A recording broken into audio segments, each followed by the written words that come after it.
Hello and welcome to this full moon report for the full moon in Virgo on April 1st at about 7:11 in the evening Pacific time, so it'll be later in Europe.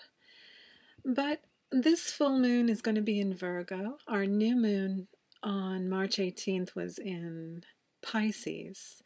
So when that moon occurred on March 18th, we had Mars and Mercury and the North Node in Aquarius. We actually had Mercury conjunct the North Node in Aquarius. And Neptune and Saturn were just starting to create some space in between them. So we're starting to feel a little less confusion, maybe, around our practical reality, maybe a little more clarity starting to come in. They're still very close together, but that process completing, coming to an end, starting to get a sense of the new energy that's coming in after this long process that we've been in with Saturn and Neptune together in Pisces, where they have not been together since the early 1700s. The last time they were conjunct was about 37, 38 years ago in Sagittarius, but that's a very different energy than Pisces. Pisces is at the end of the zodiac, and there's a lot of completion involved at this time. And this new moon is sort of kicking off the completion. So when the new moon occurred, Venus was approaching Chiron. And when we arrive at the full moon, Venus will have this whole week, this whole second week of the lunar cycle, the second quarter, Venus will have touched on Chiron and passed over Chiron by the time this full moon energy culminates on April 1st. So it's likely over the next week before this full moon, I'm doing this recording on March 24th, that we're going to face some kind of healing, bringing some love and some compassion to ourselves around something that maybe we haven't been very compassionate with ourselves about. Finding a new level of self-love for, Chiron is the wounded healer, the wound that never heals, because it keeps you connected to the vulnerability of feeling a wound. And to me, the ego, the mind is the wound. This shadow identity that doesn't really exist, that's been created by society, and then we continued to work on it, but it's really not who we are. I mean, to me, that's the ultimate wound when it's in Pisces, because Pisces is about your connection to source, your connection to life itself, and any wounding that exists between you and life, between you and yourself. Because the journey of love begins with yourself, and before we arrive at the culmination of this energy of the full moon that began in Pisces, we're going to go through this little healing process with Chiron and Venus. And it's very beautiful. And Venus then will continue to move. And as we approach the full moon and we start to, the energy is building from this new moon on the 18th of March, as we approach the full moon, we can see that everything has shifted. We still have Mercury in Aquarius and the North Node in Aquarius, and Mars has shifted into Pisces and is approaching the Saturn-Neptune conjunction. He's at 4 degrees and just starting to bring in some forward momentum in the areas of our lives that are usually hidden from us, being able to see things with Mars's assertive energy, being able to see into things, to have the courage to face things that are connected with this wound with spirit, this wound with ourselves, that we may not have been able to have the courage to look at. So Mars bringing in some adventurousness, bringing in some strength. And, Mars is the yang principle. Venus is the yin principle. What's interesting is that Venus is at 1 degree of Aries, so that's Mars's home, his house. That's where he hangs out. That's where he is at his strongest. So with Venus there in Mars's house, and Mars there in Pisces, where Venus is very strong, there's a beautiful symbiotic connection going on here where the feminine, Venus, has the strength and the authority and the assertiveness of Mars. After coming through this long zodiac cycle, Venus has now completed that cycle of the zodiac, and she's at the very beginning of a whole new cycle at 1 degree of Aries. So this is also a time of integration of the last cycle of Venus. I'm not sure quite how long it takes her to go around the zodiac, but we're at the beginning of a new cycle for her. So there's going to be integration and just shifting in the way that we see ourselves. With Venus in Aries, Aries rules the first house. So this is going to have a lot to do with our sense of our body, how we feel about our body, how we present ourselves in the world, our appearance, the way that we meet life is through the first house. And a lot of times it can be, if it's coming from an ego structure, it can be what we believe others expect of us or want of us or desire of us in order to be loved. But to me, with this healing that Venus has just been through, it's an opportunity to show up more authentically and to have the courage with Venus in Mars's house to take the risk, to love ourselves first, to be ourselves, which what's the more loving thing you can do for yourself is just to honor who you are.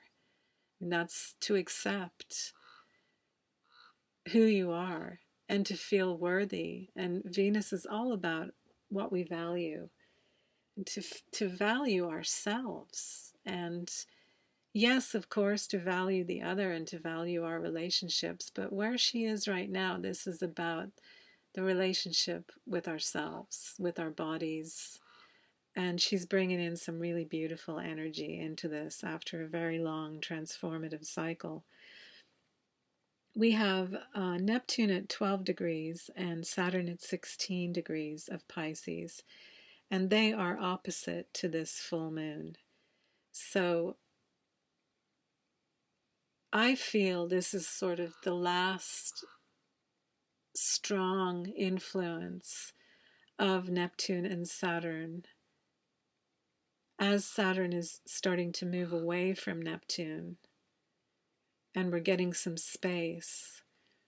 This full moon is illuminating that energy, and to me it's giving us more of an opportunity maybe to see deeper into things that we've been looking at and working with in our lives, whether it be practically, physically, or internally, or in relationships, but giving us more clarity, illuminating the connection between our experience of ourselves in the world and our essential nature, and bridging those two together in a new way, in a more cohesive way, learning those lessons, seeing the hidden aspects that we haven't been showing up in that are true to who we are, and allowing ourselves to let go of false structures, of false ideologies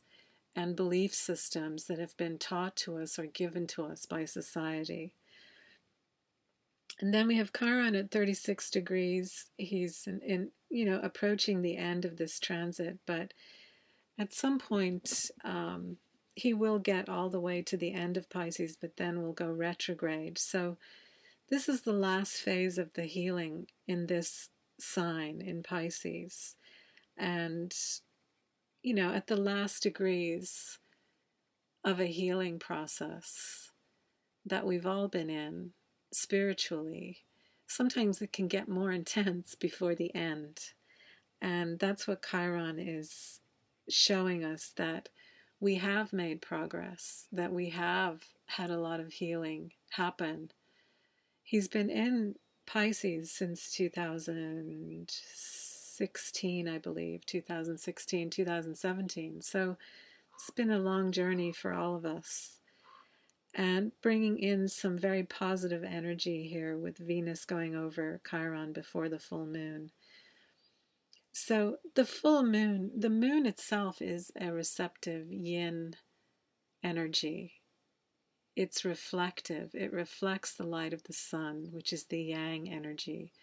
So in this full moon, you may find that because it's in Virgo, that you have a lot of energy to take care of practical details, to take a look at your routines and how you're living your life practically, and to have the clarity to see what may need to be adjusted or changed. This is a great time for spring cleaning, spring organizing, for starting a new workout routine, for starting to take herbal remedies for things that your body may need help and support with, especially around digestion and assimilation, and the friendly bacteria in the digestive tract.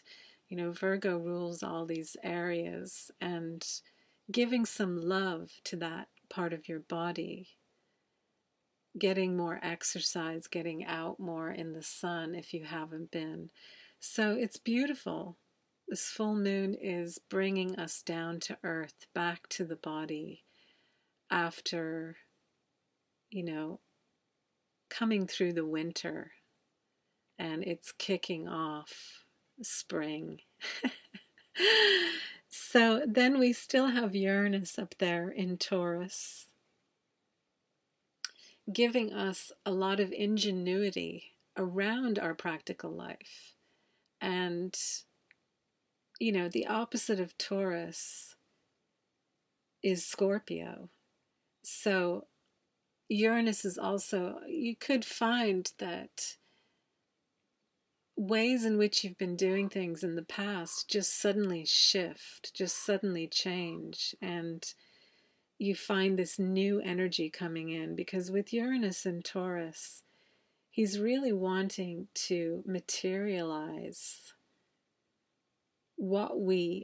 the new energy, the new realization about our unique skills, our unique essence, and bringing that into material form in new ways. And to me, with Uranus and Taurus, it's also a great time, especially with this trine that we have going on between Uranus and Pluto, to really get to the bottom of some things that may have been holding us back around our individuality and our uniqueness, and really being willing to step into that in a much more enlightened way, in a much more empowered way, having done the deep dive into seeing the hidden aspects that are holding us back, and allowing that energy with that trine and then those two sextiles over to Neptune and Saturn, just continuing this process. This is a long transit where we're going to have Uranus and Taurus, Pluto and Capricorn, and then Neptune over there in Pisces. Saturn will be moving, but he's still there right now. So this is a very powerful arrangement that's going on for a number of years, quite a few years. And it's really giving us, Uranus and Pluto are really giving us the grounding and slowing things down and giving us the practical, step-by-step unfolding of this new energy that's coming in. And Neptune is supporting it by bringing our attention to our connection to Source, that we're not doing all of this. It's not all on us. Neptune reminds us to go with the flow, to relax, to receive, to be receptive. It's very much the feminine principle and the higher octave of Venus. It's about unconditional love for yourself and for life, and working through whatever's in the way of that with Pluto, Uranus, and Saturn involved. So then we have Jupiter up there in Gemini, and he's actually square to the Sun. So, there could be some slowing down of our action energy. Our yang energy could be a little hampered with this full moon. We may want to be more expressive and find that there's some kind of a slowing down to that with Jupiter opposite or square to the Sun, that it might be a little bit more challenging than usual to come out of ourselves and express this full moon energy. But I would take it as a positive that Jupiter is slowing down the whole experience of this full moon so that we can really absorb it and receive it. And the area that the Sun is in at Pisces, 22 degrees of Pisces, is a very deep and personal and intimate place in ourselves. And the Sun is illuminating our connection to our soul and our connection to the bigger picture. And Jupiter is contributing to that by slowing the energy down and giving us a chance to really absorb what's happening. So he's also trine to Mercury and the North Node. So this is really beautiful. The energy from Jupiter is going more towards our communication and our forward momentum, our vision, the new vision that's coming in through this new moon, and this culmination of that energy that's coming in at this full moon. There could be a lot of conversation happening around things that you're learning, new things that have been revealed to you through Jupiter and Gemini. Jupiter and Gemini is a great transit for just learning things that maybe you haven't been very enthusiastic to learn in the past, that you may have felt intimidated to go into these new areas. But with Jupiter there in Gemini, he's giving us the support and the courage and the good fortune to expand and open ourselves to receive these new energies. And trine to Mercury and the North Node, this is in relation to a new way of communicating and a new way of moving forward in our own journey around our connection to the world and the big picture, because Mercury and the North Node are there in Aquarius. So really giving us the information that we need to see where we're heading from this moment, what doors are opening, what doors this new moon is opening in terms of our vision for our forward motion, and actually finding ourselves having more clarity around our mental relationship to our life, having more clarity to see when it's the mind, when the mind is coming in, and when it's our essential nature that's coming in, our soul that's communicating, and being able to be very clearly able to tell the difference between the two. And because of that, being able to really listen to our own inner guidance and our own connection to Source. So all in all, a very beautiful, powerful full moon that can really move things forward for us after the winter, really starting to kick us into spring, into the new season, into the return of the light, and putting some attention on our physical bodies and giving them some extra love with Venus there in Aries in the first house, and really giving ourselves, rebuilding our strength, rebuilding our courage, and also showing up in new ways on the adventure of life. Having a, Aries is the warrior, the adventurer. So being adventurous with ourselves and with life, and this new journey that Venus is beginning. So anyway, that's it for now. I feel like that's the main gist of this full moon, is just illuminating areas around our health, around our physical well-being, around our physical environment, our daily routines, giving us the opportunity to make shifts and changes that are in alignment with the new energy that's been coming in with this new moon.